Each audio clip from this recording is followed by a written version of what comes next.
Hello students, তোমাদের সবাইকে আমাদের চ্যানেলে ওয়েলকাম জানাই। আমরা এবিটিএ মাধ্যমিক টেস্ট পেপার থেকে তোমাদের লাইফ সায়েন্সের অলরেডি পেজ নাম্বার 31, 107 এবং 140 তিনটে পেজ আমরা কমপ্লিট করে দিয়েছি। আজকে আমাদের পেজ নাম্বার 178 178 পাতায় আমাদের যে সেটটা দেওয়া হয়েছে সেই সেট থেকে আমরা প্রত্যেকটা প্রশ্ন খুব সহজ করে বুঝে নেব এবং সঠিক উত্তরগুলো আমরা পরপর দেখে নেব। যারা আগের ক্লাসগুলো দেখোনি তারা অবশ্যই আমাদের এই ভিডিও ডেসক্রিপশন বক্সে যাবে, সেখানে লাইফ সায়েন্স এবং ফিজিক্যাল সায়েন্সের এবিটি এর প্লেলিস্টের লিঙ্ক আমি দিয়ে দিয়েছি, সেখানে ক্লিক করলেই তোমরা কিন্তু পরপর ভিডিওগুলো দেখতে পাবে। চলো আমরা আজকের ক্লাস স্টার্ট করি। আমাদের দেখো প্রথমে এমসিকিউ দেওয়া হয়েছে। প্রথম প্রশ্ন এখানে, বার্ধক্য প্রতিরোধী উদ্ভিদ যেটা হরমোন সেটা হচ্ছে সাইটোকাইনিন, তাই না? জরা প্রতিরোধ করে, তাই না? জরা মানে হচ্ছে বার্ধক্য। নেক্সট, এখানে যে ম্যাচিংটা দিয়েছে দেখো, গুরু মস্তিষ্ক এটা ঘ্রাণ মানে গন্ধ নেওয়া বা গন্ধ বোঝা সেই সমস্ত জিনিসগুলোকে নিয়ন্ত্রণ করে, তাহলে গুরু মস্তিষ্ক হচ্ছে ঘ্রাণ নিয়ন্ত্রণ। হাইপোথ্যালামাস জানো যে বিভিন্ন যে মানসিক আবেগ, কেমন ইমোশন, সেই ইমোশনগুলোকে কিন্তু কন্ট্রোল করে, তাহলে হাইপোথ্যালামাস হচ্ছে মানসিক আবেগ নিয়ন্ত্রণ। পন্স যেটা মানে সেটা কিন্তু দেখো শ্বাসক্রিয়ার হার, কেমন শ্বাসক্রিয়ার হারটাকে নিয়ন্ত্রণ করে। তাহলে এর সঙ্গে হচ্ছে 3, এ 3, বি হচ্ছে 1, সি হচ্ছে 2, তার মানে অপশান এ হবে রাইট অ্যান্সার। এরপরে নেক্সট দেখো 1.3, নিম্নলিখিত কোন হরমোন যকৃতে কিটোন বডি উৎপাদনে বাধা দেয়? এখানে ইনসুলিন হরমোন এটা কিন্তু কিটোন বডি তৈরি করতে বাধা দেয়। কেমন? যকৃতে কিটোন বডি তৈরিতে বাধা দেয় যে হরমোন সেটা হচ্ছে ইনসুলিন। নেক্সট, সঠিক জোটটি নির্বাচন করো। এখানে আমরা দেখতে পাচ্ছি যেটা ক্ষারীয় অ্যামিনো অ্যাসিড, হিস্টোন এটা এক ধরনের প্রোটিন এবং তার মধ্যে যে উপাদানগুলো থাকে সেগুলো অ্যাকচুয়ালি ক্ষারীয় প্রকৃতির হয় এবং সেগুলো হচ্ছে এক ধরনের অ্যামাইনো অ্যাসিড, তাই না? যেহেতু প্রোটিন ধর্মী, তাহলে অপশান বি হবে রাইট অ্যান্সার। বাদবাকি সবগুলোই ভুল রয়েছে। থাইমিন এটা পিরিমিডিন বেস হতো, তার মানে এটা ভুল রয়েছে, পিউরিন দিয়েছে। গৌণ খাজ নয়, মুখ্য খাজে কাইনেটোকোর থাকে, এটাও ভুল। ডিম্বাণু এগুলো হ্যাপ্লয়েড হয়, ডিপ্লয়েড হয় না, এটাও কিন্তু ভুল। একমাত্র অপশান বি হচ্ছে সঠিক। দীর্ঘ ও সরু ক্রোমোজোমগুলি ধীরে ধীরে নিউক্লিয় জালকে পরিণত হয় কোষ বিভাজনের যে দশায়। একদম শেষ যে দশা সেটা হচ্ছে টেলোফেজ, সেই দশায় কিন্তু সেই মানে নিউক্লিয় জালিকাগুলি মানে ক্রোমোজোমগুলো ধীরে ধীরে নিউক্লিয় জালিকাতে পরিণত হয়ে যায়। ওকে, জুস্পোরের সাহায্যে জনন সম্পন্ন করে সেটা হচ্ছে ফাইটোপথেরা। কেমন? ফাইটোপথোরা দিয়েছে, যাই হোক ফাইটোপথোরা। নেক্সট, চোখে যদি ছানি পড়ে তাহলে সেক্ষেত্রে কি হয়? চোখের যে লেন্স সেটা আবছা বা মানে অস্পষ্ট হয়ে যায়, অস্বচ্ছ হয়। কেমন? তার জন্য কিন্তু মানে দ্রষ্টব্য বস্তু সেগুলো ক্লিয়ার দেখা যায় না। কেমন? এখানে তাহলে লেন্সটা অস্বচ্ছ হয়। এরপর শুক্রাণুর ক্রোমোজোম বিন্যাস, যেটা শুক্রাণু মানে পুরুষদের থেকে আসছে। পুরুষদের যেহেতু 44টি অটোজোম আছে, দুটো মানে সেক্স ক্রোমোজোম, একটা হচ্ছে এক্স একটা ওয়াই, তাহলে এটাকে ভাঙলে আমরা একটাতে পাবো 22টি অটোজোম আর একটা এক্স, আর একটা কম্বিনেশন পাবো 22টি অটোজোম এবং একটা হচ্ছে ওয়াই। এবার এগুলোর মধ্যে অপশান এটা পাচ্ছি আমি রাইট। কেমন? 22A প্লাস ওয়াইও হবে, কিন্তু এখানে কোথাও 22 নেই, এখানে 23 দেওয়া হয়েছে, এটাও ভুল। 44টি অটোজোম, দুটোই এক্স, এটা মহিলাদের ক্ষেত্রে হয় এবং সেটা কিন্তু গ্যামেট নয়, ডিম্বাণু নয়। কেমন? টোটাল ক্রোমোজোমের বিন্যাস, তাহলে এটা ভুল রয়েছে, এটাও ভুল রয়েছে, একমাত্র অপশান বি হবে রাইট অ্যান্সার। ওকে, 1.9, এখানে আমাদের যে দিয়েছে দেখো ক্যাপিটাল ওয়াই স্মল ওয়াই দুটোই ক্যাপিটাল আর, এখানে জিনোটাইপ থেকে কত প্রকারের গ্যামেট উৎপন্ন হবে? তোমরা সূত্র জানো, 2n হচ্ছে সূত্র এবং n হচ্ছে হেটেরোজাইগাস অবস্থা, কতগুলো হেটেরোজাইগাস রয়েছে। হেটেরোজাইগাস মানে হচ্ছে বড় ছোট। এখানে আমরা দেখতে পাচ্ছি ক্যাপিটাল ওয়াই স্মল ওয়াই রয়েছে, তাহলে এটা একটা বড় ছোট, তাই না? ক্যাপিটাল ওয়াই স্মল ওয়াই রয়েছে, এটা একটা বড় ছোট রয়েছে মানে হেটেরোজাইগাস। আর দুটোই ক্যাপিটাল আর আছে মানে হোমোজাইগাস, তাহলে ক্যাপিটাল আর নেবো না, তাহলে এটা এক জোড়া আছে, এক জোড়া মানে একটা পেয়ার আছে।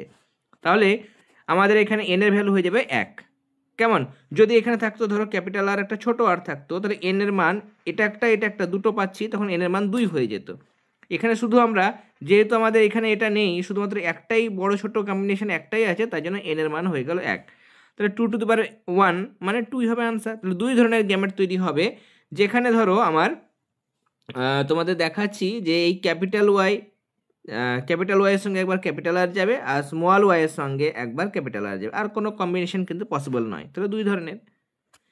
নেক্সট, নাইট্রোজেন স্থিতিকারী এবং তার পাশাপাশি স্বাধীনজীবী ব্যাকটেরিয়া, তাই না? দুটোকেই খেয়াল রাখতে হবে। তাহলে ক্লস্ট্রিডিয়াম এটা নাইট্রোজেন ফিক্সেশনে সাহায্য করে, তার পাশাপাশি সেটা কিন্তু এক ধরনের স্বাধীনজীবী ব্যাকটেরিয়া।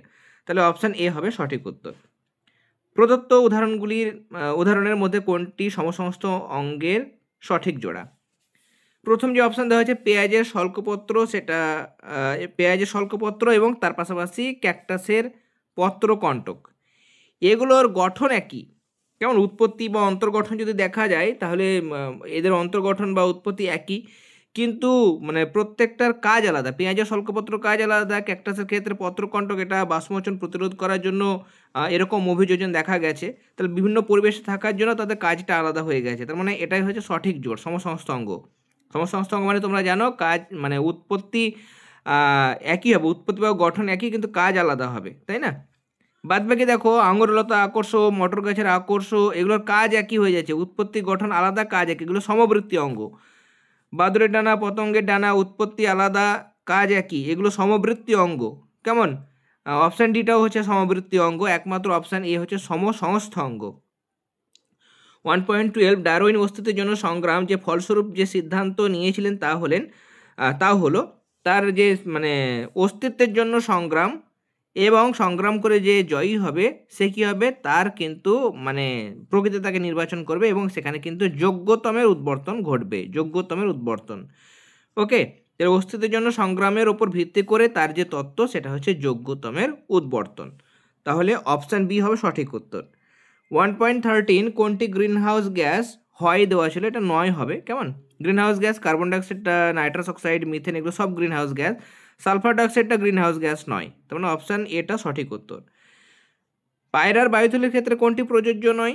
পায়রার এখানে বায়ুথলিটা দেহকে হালকা করে, ঠিক রয়েছে। উড্ডয়নকালে অক্সিজেন সরবরাহ করে, মানে দ্বিশ্বসনে সাহায্য করে, সেটা তোমরা জানো। দেহের ভারসাম্য বজায় রাখে, সেটাও ঠিক রয়েছে। কিন্তু রক্তজলকে অক্সিজেন কার্বন ডাইঅক্সাইড আদান প্রদান করে, এটা কিন্তু বায়ুথলির বৈশিষ্ট্য নয়। ওকে, তার মানে অপশান এ মানে অপশান সি হবে সঠিক উত্তর এখানে। জলদূষণের ফলে সৃষ্ট রোগ, এটা হচ্ছে টাইফয়েড। ওকে, ব্রঙ্কাইটিস, নিউমোনিয়া, এগুলো বায়ু দূষণের ফলে হয়। হাঁপানিটাও বায়ু দূষণের ফলে হয়। বিভাগ খ এর আনসারগুলো দেখে নেব। প্রথমে ম্যাচিং দেওয়া হয়েছে, ম্যাচিংয়ের মধ্যে দেখো অ্যাবডাকশন, এখানে অ্যাবডাকশনে সাহায্য করে হচ্ছে ডেল্টয়েড পেশি। অ্যাকুয়াস হিউমার, সেটা আলোর প্রতিসরণে সাহায্য করে। চোখের মধ্যে তোমরা পড়েছো এই চ্যাপ্টারটা, তাই না? সরি, অ্যাকুয়াস হিউমার হচ্ছে আলোর প্রতিসরণ। ক্রসিং ওভার, সেটা মিওসিসে ঘটে এবং কাইজামা, তাই না? কাইজামা গঠিত হয়। কায়াজমা, অ্যাকচুয়ালি প্রোনাউন্সিয়েশনটা হচ্ছে কায়াজমা। ওকে, লবণ গ্রন্থি, সেটা সুন্দরী গাছের ক্ষেত্রে দেখা যায় এবং অতিরিক্ত লবণ মোচন করে। জীব বিবর্ধন বা বায়োম্যাগনিফিকেশন, এটা মাটি দূষণের ফলে হয় এবং বিভিন্ন পুষ্টি স্তরে মানে ক্লোরিন জাতীয় কীটনাশক যদি প্রবেশ করে খাদ্য শৃঙ্খলা, তাহলে কিন্তু জীব বিবর্ধন দেখা যায়। টোরোলা দশা, এটা ইস্টের ক্ষেত্রে দেখা যায়, এটা একটা দশার নাম। কেমন? টোরোলা দশা। নেক্সট আমরা চলে যাব এখানে আমাদের শূন্যস্থান পূরণ। আমি এখানে আনসারগুলো বসিয়ে দিয়েছি, তোমরা দেখতে পাচ্ছ। দেখো, লঘু ঘনত্বে যদি মনে রাখো অক্সিজেনের ক্ষেত্রে যদি ঘনত্ব বেশি হয়, অক্সিজেনের ঘনত্ব যদি বেশি হয় তাহলে সেটা কাণ্ডের বৃদ্ধিতে সাহায্য করে। কেমন?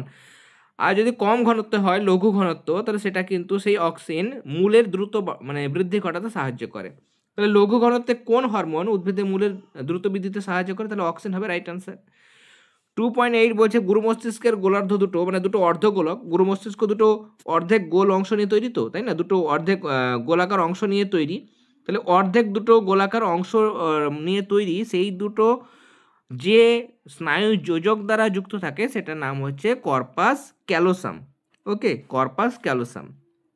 ড্যাশ হলো অটোজম বাহিত রোগ, অটোজম বাহিত একটা বংশগত রোগের নাম হবে থ্যালাসেমিয়া। ঘোড়ার বিবর্তনে মায়োসিন যুগে জীবাশ্ম হলো, এখানে নাম হবে মেরিচিপ্পাস। কেমন? মেরিচিপ্পাস হবে সঠিক উত্তর। অম্লবৃষ্টির ক্ষতিকর প্রভাব থেকে রক্ষা করতে শস্য খেতে চুন ব্যবহার করা হয়, বা ক্যালসিয়াম অক্সাইড বা পোড়া চুনও লিখতে পারো, CaO ক্যালসিয়াম অক্সাইড। কেমন? চুন ব্যবহার করা হয়। ইউনেস্কো এর কর্মসূচির অন্তর্গত একটি ইনসিটু সংরক্ষণের উদাহরণ হলো, তোমরা ইনসিটু যে কোনো একটা লিখবে, ইউনেস্কোর কর্মসূচির অন্তর্গত হতে হবে। আমি এখানে লিখেছি বায়োস্ফিয়ার রিজার্ভ। নেক্সট আমরা চলে যাব সত্য অথবা মিথ্যা নিরূপণ করো। প্রথমে আমাদের দেওয়া হয়েছে, দেখো, অক্সিন হরমোন ট্যাকটিক চলন নিয়ন্ত্রণ করেন। কখনোই নয়, আমরা পড়েছি টেক্সট বইয়ের মধ্যে যে ট্রপিক চলন নিয়ন্ত্রণে অক্সিন হরমোনের ভূমিকা রয়েছে। তাহলে ট্যাকটিক নয়, ট্রপিক হবে সঠিক উত্তর, তাই জন্য এটা হয়ে যাচ্ছে মিথ্যা। পাশে দেখো লিখে দিয়েছি। 2.14 প্রাথমিক উসাইটে মিওসিস ঘটে, এটা অবশ্যই সত্য। উসাইট কোষের মধ্যে সেখানে মিওসিস কোষ বিভাজনের মাধ্যমে মানে কোষ বিভাজনটা ঘটে। ওকে, নেক্সট, সন্ধ্যামালতী উদ্ভিদ মেন্ডেলে বংশগতি সূত্র মেনে চলে, এটা কিন্তু হচ্ছে মিথ্যা। সন্ধ্যামালতীর ক্ষেত্রে তোমরা দেখেছিলে যে লাল এবং সাদা ফুলের মধ্যে সংকরণ ঘটানো হয়েছিল, সেখানে একটা লাল, দুটো গোলাপি, একটা সাদা তৈরি হয়েছিল 1:2:1 অনুপাতে। তাহলে সেখানে কিন্তু বংশগত সূত্র কিন্তু মেনে চলে না। প্রকটতা সূত্র, প্রকট গুণ প্রকাশিত হয় বা প্রচ্ছন্ন গুণ প্রকাশিত হয় না, সেই সমস্ত কোনো বৈশিষ্ট্য বা মানে বংশগতির কোনো সূত্র মেনে চলে না, তাই জন্য এটা হচ্ছে মিথ্যা। 2.16 ডারউইন যোগ্যতমের উদ্বর্তনের কারণ ব্যাখ্যা দিতে অপারগ ছিলেন। ডারউইন যোগ্যতমের উদ্বর্তন ব্যাখ্যা করেছিলেন, কিন্তু মানে বলেছিলেন কথাটা, কিন্তু সেটা কেন হয় সেটা কিন্তু ব্যাখ্যা দিতে পারেননি, বা প্রকরণের কারণ সম্পর্কে তিনি মানে ওটা প্রকৃতির খেলা বলে কিন্তু উড়িয়ে দিয়েছিলেন। কেমন? তাহলে এটা কিন্তু সত্য বলা হয়েছে, এটা হচ্ছে সত্য। ওকে, অ্যানাবিনা বায়ু নাইট্রোজেন সংবন্ধনে সক্ষম, এটাও সঠিক। নেক্সট, সচল অস্থিসন্ধিতে সাইনোভিয়াল তরল থাকে না। সাইনোভিয়াল তরল না থাকলে নড়াচড়া করবে কি করে? দুটো হাড়ের জয়েন্টে মানে অস্থিসন্ধিতে সাইনোভিয়াল তরল থাকে, পিচ্ছিল তরল, যার সাহায্যে হাড়গুলো নড়াচড়া করে, কিন্তু এখানে বলছে থাকে না, তাই জন্য এটা হচ্ছে মিথ্যা।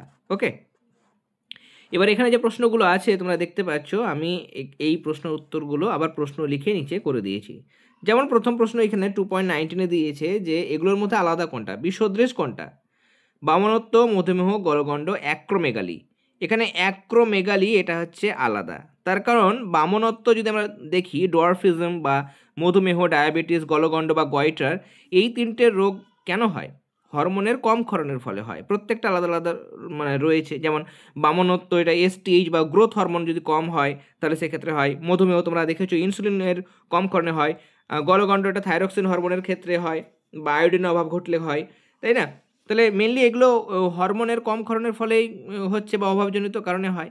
কিন্তু অ্যাক্রোমেগালি যেটা, সেটা গ্রোথ হরমোন মানে জিএইচ গ্রোথ হরমোন বা এসটিএইচ হরমোন যদি বেশি ক্ষরিত হয়, তখন শরীরের মধ্যে বিভিন্ন অংশ, ধরো আঙুলগুলো লম্বা হয়ে যাচ্ছে পায়ের বা হাতের, মুখের যে চিবুক সেটা লম্বা হয়ে যাচ্ছে, কেমন, বিভিন্ন জায়গার হাড়গুলো কিন্তু লম্বা হয়ে যায় এবং অতিকায় দেহ গঠন করে। ওকে, এবং একটু বড় বয়সে বয়স্কদের ক্ষেত্রে, ম্যাচিওর ব্যক্তিদের ক্ষেত্রে এটা দেখা যায়। তাহলে অ্যাক্রোমেগালি এটা হচ্ছে সম্পূর্ণ আলাদা। ওকে, যেহেতু এটা গ্রোথ হরমোনের বেশি ক্ষরণে হয় আর বাদবাকিগুলো হরমোনের কম ক্ষরণে হয়। ওকে, নিউরোসাইট কি? নিউরোসাইটের উত্তরে লিখবে, নিউরো মানে হচ্ছে নিউরন, সাইট মানে হচ্ছে মানে যে তোমরা যেমন পড়েছো সাইটোলজি মানে কোষ তত্ত্ব, তাহলে সাইট মানে হচ্ছে কোষ। তাহলে নিউরন বা স্নায়ু কোষের যে কোষ দেহ সেটাকে বলা হয় নিউরোসাইটন।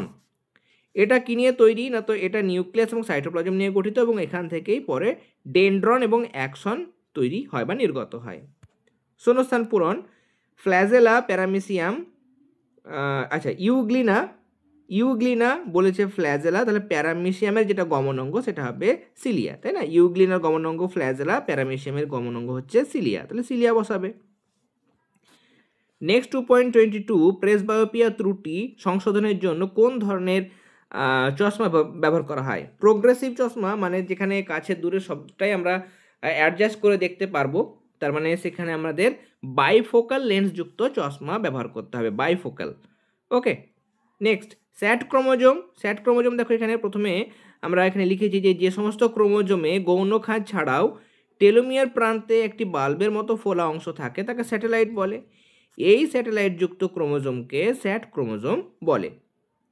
2.24 বাষ্পমোচন রোধে ক্যাকটাসের একটি অঙ্গ সংস্থানগত অভিযোজন উল্লেখ করো।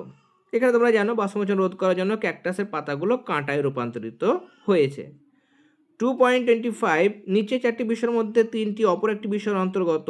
এখানে জন্মহার মানে ন্যাটালিটি, মৃত্যুহার মর্টালিটি, এবং লিঙ্গ অনুপাত যেটা সেক্স রেশিও, এই সবগুলোই কিন্তু পপুলেশনের কিন্তু অন্তর্গত। ওকে, তাহলে এটা হবে মানে আনসার। নেক্সট আমরা চলে যাব আমাদের পরবর্তী যে প্রশ্ন, লাস্ট কোয়েশ্চেন, সেটা হচ্ছে ক্যান্সার সৃষ্টিকারী যে কোনো একটি ভৌত কারণ, তোমরা এক্স রশ্মি লিখতে পারো বা সূর্য থেকে আসা অতিবেগুনি রশ্মি, এগুলো আমাদের শরীরের মানে কোষের ডিএনএর ক্ষতি করে, ডিএনএর ক্ষতি করে সেখানে কিন্তু ক্যান্সার সৃষ্টি করতে সক্ষম। ওকে, তাহলে অতিবেগুনি রশ্মি আয়দার লিখতে পারো বা এক্স রশ্মি, সেটাও কিন্তু কোষের ডিএনএর পরিবর্তন ঘটায় এবং ক্যান্সার রোগ সৃষ্টি করে। তাহলে আজকে আমরা আরও একটি গুরুত্বপূর্ণ সেটের বিভাগ ক এবং ক্ষয়ের আনসারগুলো দেখে নিলাম। এরপর নেক্সট যে পেজটা রয়েছে সেটারও আনসার খুব দ্রুত আমরা আমাদের চ্যানেলে প্রোভাইড করব।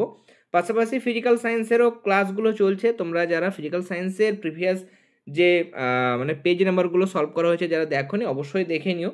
ক্লাসগুলো ভালো লেগে থাকলে অবশ্যই ক্লাসটিতে লাইক দেবে, আর যারা প্রথমবার এসছো অবশ্যই চ্যানেলটি সাবস্ক্রাইব করে নিও। তোমাদের ক্লাস 10-এর মানে শুধুমাত্র যারা মাধ্যমিক পরীক্ষা দিচ্ছ বা ক্লাস 10-এ পড়াশোনা করছো, শুধুমাত্র ক্লাস 10-এর জন্য এই চ্যানেলটা ক্রিয়েট করা হয়েছে, তাই অবশ্যই চ্যানেলটি সাবস্ক্রাইব করবে যাতে করে তোমাদের উদ্দেশ্যে এরকমভাবে আরও অনেক ভিডিও নিয়ে আসতে পারি। ওকে, তোমরা সবাই খুব ভালো থেকো। All the very best.